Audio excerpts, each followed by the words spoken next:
ओ सेठ अचा थो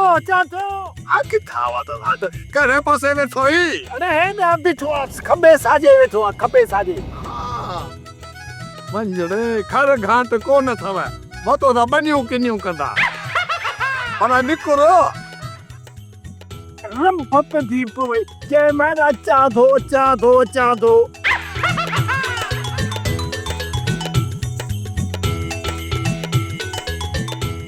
देख बड़ा बड़ा यको घर वेही वनी रहे यो पैसा खपाए तो कोने चीज में मारन जरा एका शेम बई वठी वे इते तो पाण दे विच में बरो कोन दे न ना असल में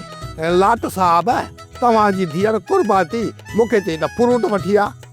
आई जडी मा फ्रूट वठी आयम पो पंजे न कोमल तंता कटियो ब पाण आई पो मेहमान जी अग्या रखियो ब मु पाण भला अन्या ने कोमल वात सा बकंदे तबराई मायूं केरहूं किथा आयूं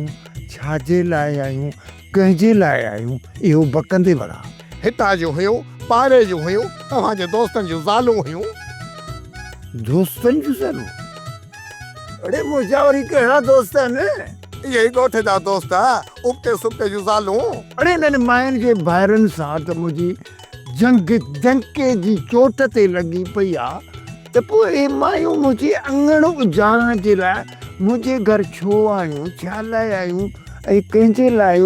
इहो मूंखे साफ़ करे ॿुधाए थी सघे थो उन्हनि ज़ोर भरियो हुजे न मुंहिंजी लकुण जी धीअ सां मिली अचो हा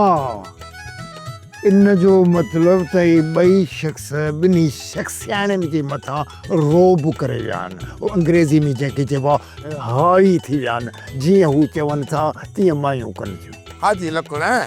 इहो त सुठो सोण आहे जेकॾहिं मर्दनि सां झेड़ो आहे त मां हिन खे विच में न आणिजे ॻाल्हि साईं बेमिसाल करे छॾी हितम कटोड़े छॾी हूअं बि हाजी लकुण औरतुनि जो क़दुरदान आहे हण ऐं पर औरत जी बि का हिन मुआशिरे में इज़त आहे यार मूंखे औरत जी इज़त जो ॾाढो ख़्यालु थींदो आहे चूड़ा तोखां सवाइ वाह हाजी साहब वाह औरत जो रिश्तो बज़ीम आहे औरत पुफी बा औरत मासी बा औरत धीअ बा औरत से चाची बा औरत